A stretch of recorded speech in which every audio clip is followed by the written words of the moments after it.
Hi guys. So here we are talking about human development, and we're going to have three different videos here. One on physical development, one on cognitive development, and one on social development. And those are the three main areas of developmental psychology. And developmental psychology is looking at how we change because of the passage of time. So age-related change across the lifespan. There are other reasons we change, but we're going to be talking about age-related change across the lifespan. And when we talk about physical development, which is where we're going to start, we are going to mostly focus on brain development because we are looking at psychology. Obviously, there's lots and lots of physical development we could talk about. That would also be interesting, but not as relevant to psychology. So we're going to start there. And I just want to remind you what brain elasticity is, and then we're actually going to jump ahead to a summary slide that I have and I'm going to let you look at these slides on your own, but I'm going to look at the summary slide while I talk. But brain elasticity, if you remember, is the ability for the brain to adapt and literally to rewire itself by forming new neural connections. And there are real developmental differences in how elastic our brain is. You'll also see elasticity referred to as plasticity. I like the term elasticity more because it's a word that indicates stretchiness and movement. Plasticity seems hard and unmoving, but you'll see both of the terms used interchangeably. They mean the same thing.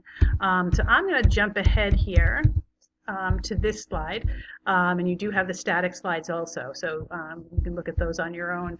But I think this is really useful way of thinking about the changes that we see, but also I think it's a really useful way if you guys are trying to give information back to me or to give back to anybody else, a nice way of thinking about it, right? So we have the stages of life going across the top here, and then what's happening at each of those stages. And so, and it reads across, right? So just to kind of remind you from the reading, infancy is usually birth to 2. Early childhood is usually ages 2 to 5 or 6. 2 to 5 is a good starting point. School years are ages 6 until we hit puberty. So 6 to 11 is often the age we pick there. Adolescence is what adolescence sounds like, is those teen years.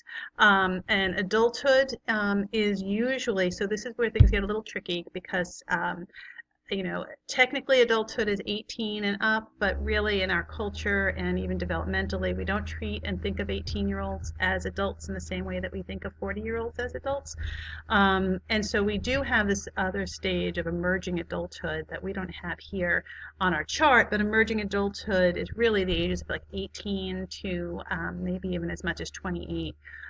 Where we kind of give people in that age range, that decade or so, a pass on the expectations we hold for many adults. So those of you that are 20 to 25 may have various experiences, but I'm betting that there's a bunch of you who maybe don't pay rent, who live in your parents' home, who maybe have your parents pay for major expenses. Now, that's not going to be all of you. Some of you probably are completely independent.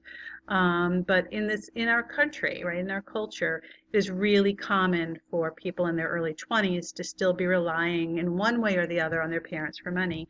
But even when we don't rely on them for money at that age, we are likely to not to still be figuring out what our career looks like and still be figuring out what partner might be our life partner.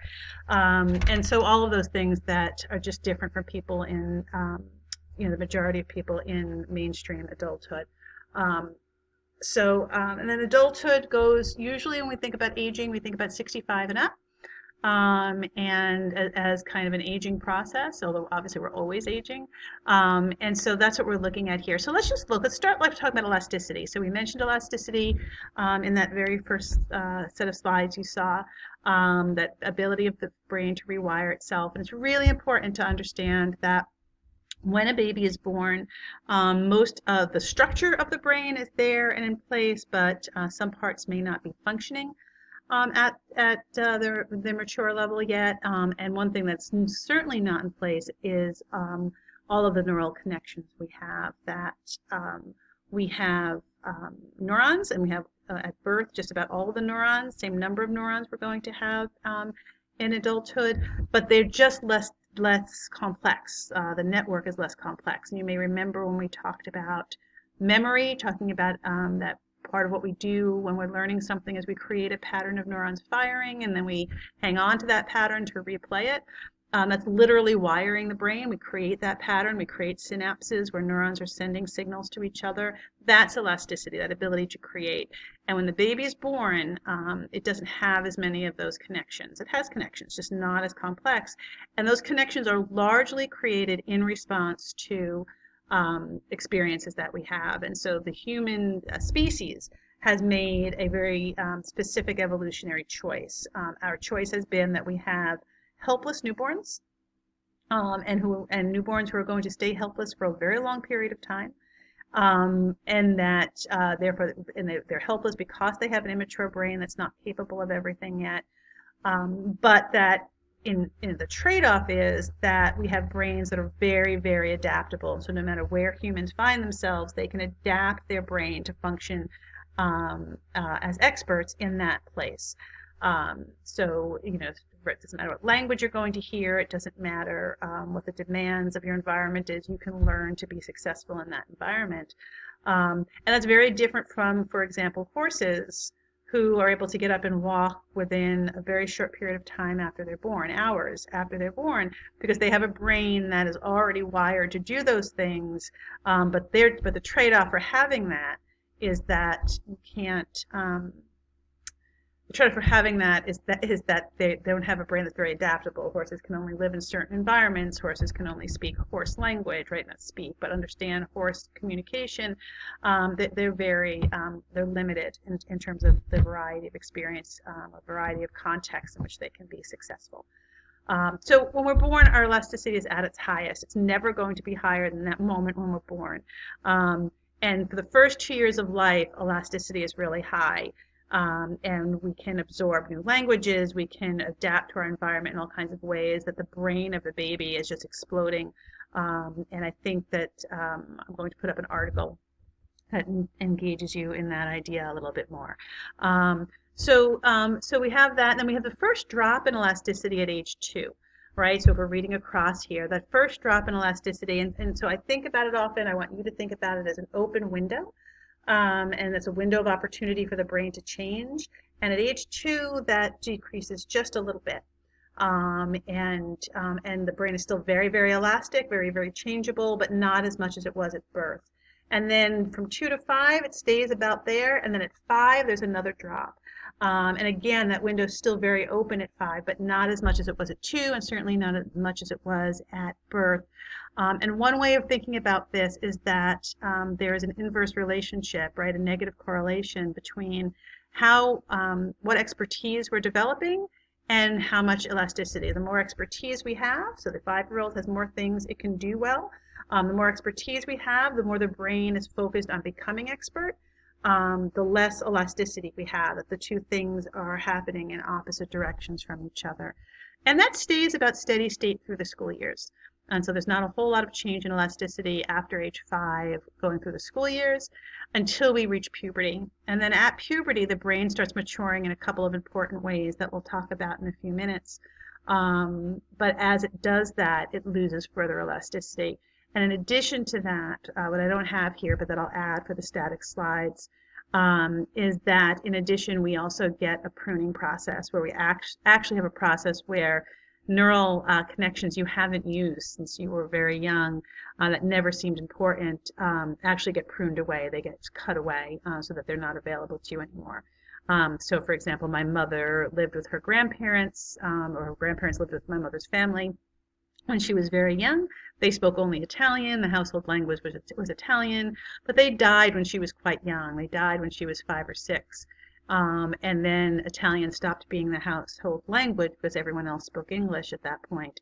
And my mother, by the time she reached adulthood, does not speak Italian anymore. That even though she must have in her early years, because that's what everyone was speaking, it went away before that pruning process, and clearly was one of the things that got pruned at that time.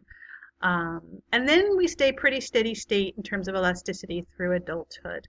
And it's only as we start aging that we get another drop in elasticity.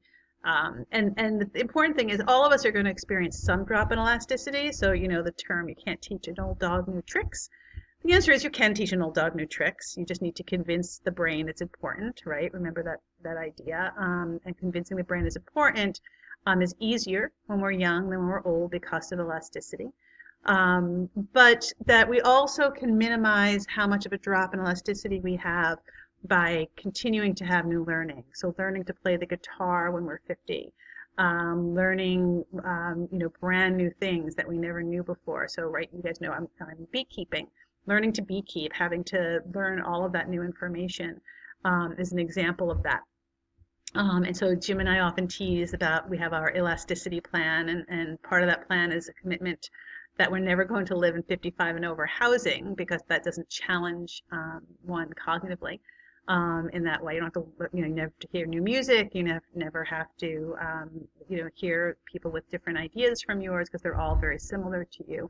But you know, part of the elasticity plan is letting any of my kids play whatever music they want when they're in my car. And so Alexander listens to metalcore music, which is kind of headbanging music. And if he's in my car, he's, you know, he's welcome to put that on, right? So it challenges my brain. You know, doing crosswords, doing Sudoku or something like that is great for keeping your brain active. But if you're doing those over and over, what I really want is travel to new places, try new food, listen to new music, meet new people. That's the thing we want to do as we age.